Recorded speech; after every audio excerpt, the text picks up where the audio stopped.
Hi, and welcome to Literary Hype. I am Stephanie, your Literary Hype Woman, and I'm so excited about this conversation because we are not just talking about books. We also get to talk about a brand new TV show on Prime Television. Today's author conversation features Lockhart, who is the author of We Were Liars, which this book and book 2 in the series just came back out in paperback deluxe editions with sprayed edges, which we are all loving. We Were Liars is now a TV show on Prime Television. And so we're talking all about that. And it turns out I kind of had a head start on knowing about this show that I didn't realize till the night before we did this interview. But we aren't just talking about these two books. She's also got one coming out later this year called We Fell Apart, which is also in this universe. So we're getting all the tea from Lockhart.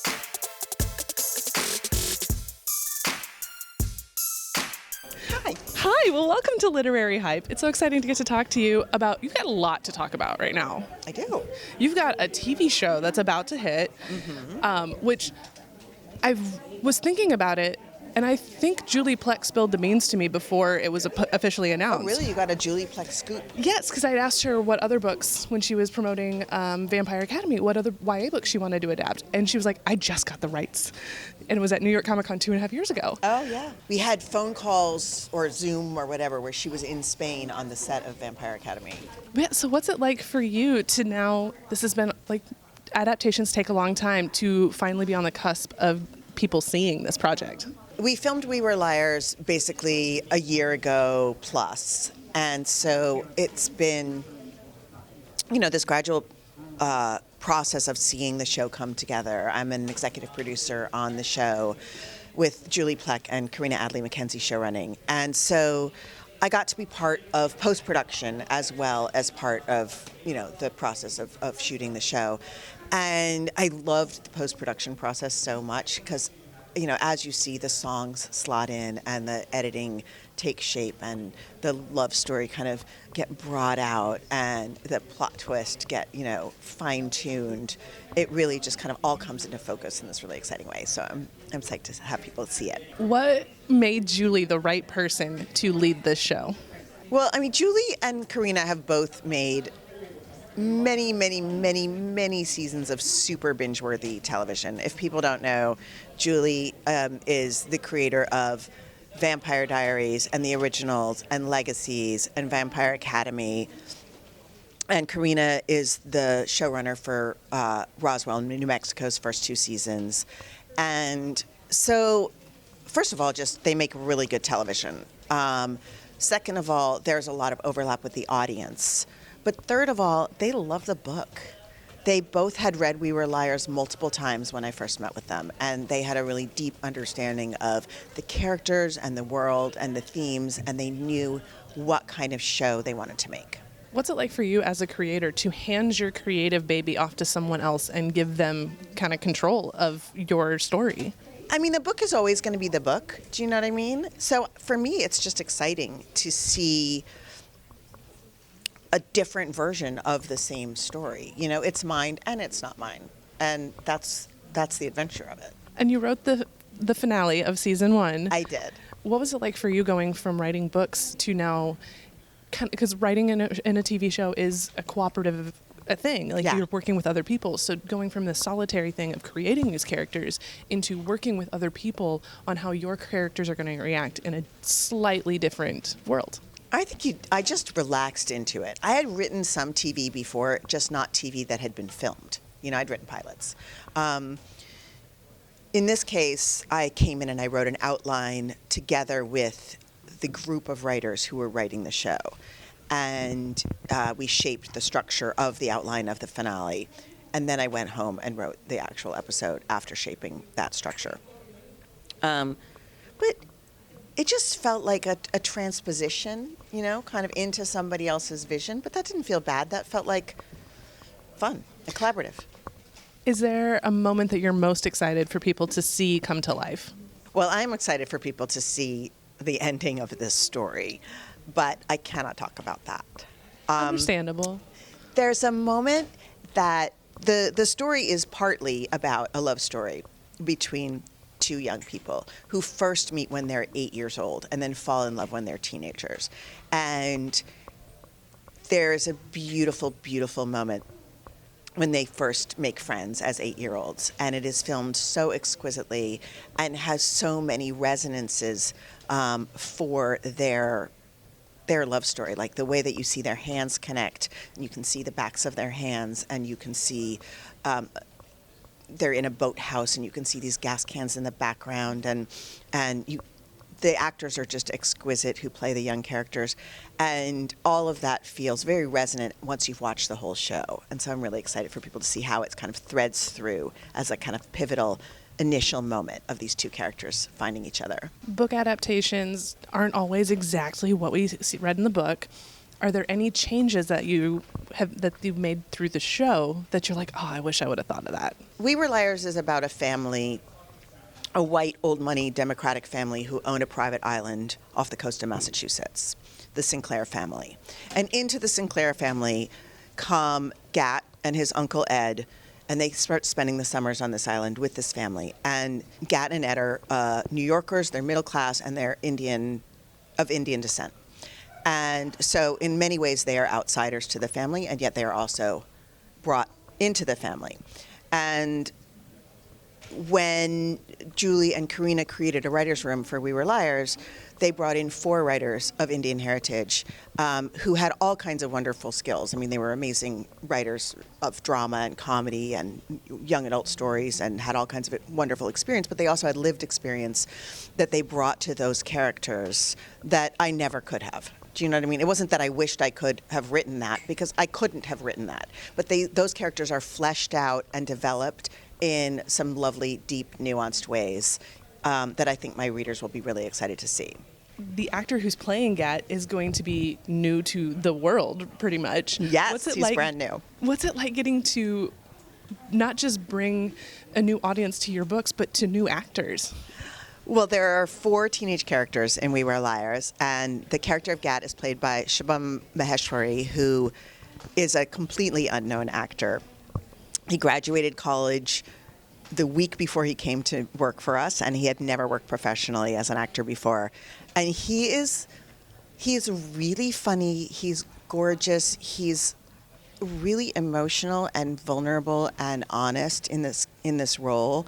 I think people are just going to be stunned. They're going to be like, our other actors have been in stuff. Emily Alyn Lind, who plays Cadence, is in Ghostbusters, and was in the Gossip Girl reboot, and Esther McGregor was in Baby Girl, and Joseph Zada was in the TV show Invisible Boys, and he's going to be Haymitch in the Hunger Games. So exciting. People are they know who those actors are if they follow that kind of thing, but Shubham will be new to everybody. Emily's also doing the audiobook. Yes, Emily Lind recorded the audiobook for We Were Liars, and it's going to be released May 20th with her recording.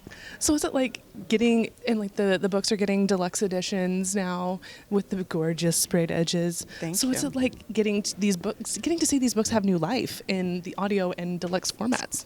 I mean, I think when you're a writer, you just hope that you're going to tell a story and people are going to hear the story, read the story, listen to the story, talk about the story. Sometimes that happens, and sometimes it doesn't, and you have to just be involved in your own creative process. But it's completely like a sundae with whipped cream and cherry and chocolate fudge on top when you have a big audience. And We Were Liars definitely is my most successful book in terms of, having readers. So, yeah, I feel like it's a sundae.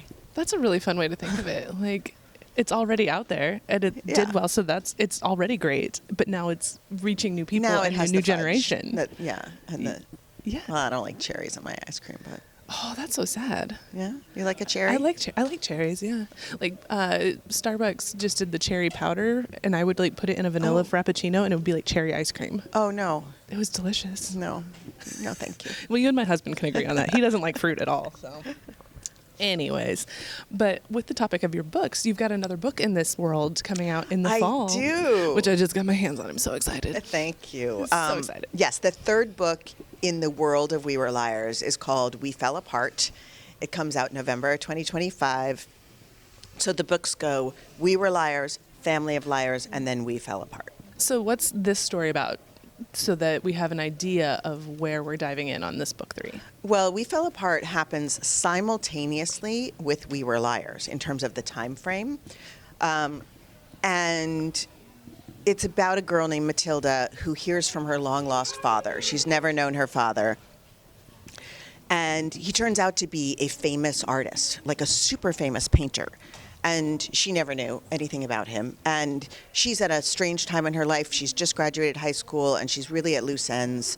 And she flies across the country to meet him. And she shows up at this enormous, beautiful castle on the sea on Martha's Vineyard, right across the road from, not the road, right across the sea from Beechwood Island, where We Were Liars is sat.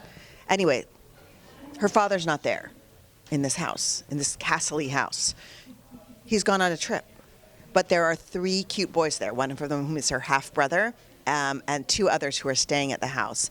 And she has this very intense summer connection with these boys while she waits for her father to get home and tries to solve the mystery of... There's a lot of mysteries in this castle. Everybody's keeping a lot of secrets, as they do in these books. As they do in castles. As they do in castles, right. So there's a love story, there's a lot of dark secrets, and I can't say too much about what's going on Beechwood Island, but some bad things have happened over there. Ooh. So what made this the story to return to this world for you? This is just the story I thought of. I cannot calculate in terms of like, oh, the market wants this from me, or I should deliver this reading experience or anything. I was like, I got an idea, and then I wanted to tell the story. And at your party, you referred to this as a series and not a trilogy, so does that mean there are more books coming in this world? Oh, maybe. I don't know. It's words have meanings, so give me little details. I was like, is that a hint? No, I don't know the answer to that. Something that came up at your party when talking about... We were at a party. We had a party. It was great. It was yesterday. You talked about how you don't feel like Cadence is an unreliable narrator. Yes. And the difference between keep not telling the truth because you don't know it's the truth versus intentionally being unreliable. So talk a little bit about crafting a character that just doesn't fully know what's going on. Well, in We Were Liars, Cadence has spent every summer after summer, on this private island with her 2 cousins who are her same age and Gat, this boy that I talked about earlier. So the 4 of them are called the Liars. And the summer that she and Gat fall in love with each other, she wakes up one night in the middle of the night, washed up on the shore of the beach, wearing only her underwear. And she seems to have gone swimming at night and maybe hit her head, and she's like, freezing cold, and she ends up going to the hospital, and they diagnose her with a traumatic brain injury because she cannot remember how she got there, and she cannot, in fact, remember large portions of the summer leading up to this accident. So she doesn't know why she was swimming alone on the beach. She doesn't know anything about that. And so it's an amnesia story, right? The question is, I'm coming back to this island. My boyfriend stopped talking to me. He doesn't seem to love me anymore. My cousins seem mad at me. I must have done something terrible. But now I'm finally, after 2 years of chronic illness as a result of this accident, going back to the island to see these people again and to uncover the mystery of what happened and try to heal the relationships. So that's her mission. And so she really doesn't know her own story, right? It's really about somebody who's searching for kind of the answers to her pain. And so she's telling you everything she knows when she knows it. I love that perspective switch of an unreliable narrator could be just telling you the truth of what they know. Right. And truth has multiple sides. Well, I think any first-person story is in some way built that way.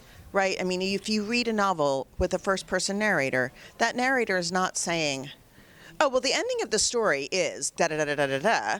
They're teasing out the story for you, right? They're not telling you the ending, but they know it because they're telling it looking back. So they're taking you along with the perspective of that character, as they experience the events of the novel. And sometimes they might flash forward and say, little did I know, but later it would turn out that da-da-da-da-da. But essentially, there's always that sleight of hand going on for the novelist who's writing in first person, right? The character knows the ending, and they're not telling it to you yet. Do you know the endings and your big twists when you're writing it from the beginning? Yeah, I do. Yeah. Are you a big plotter? I'm not a very meticulous plotter, but I sort of map out the big picture things in like broad strokes, and then figure out all the nuances as I go. Awesome. Well, last question we always ask, because this is Literary Hype, what books are you hyped about? We Were Liars is in part a love story.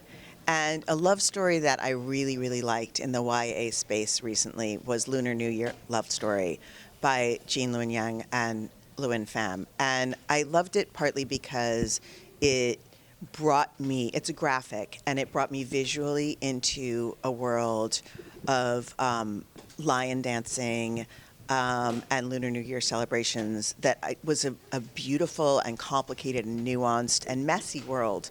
But it just felt like such a treat to go into this world. But also I found the love story really emotional. And so I really loved that. I think my readers would like it too. Awesome. Well, thanks so much for taking time at Y'all West to talk to Literary Hype. Oh, yeah, it was a pleasure.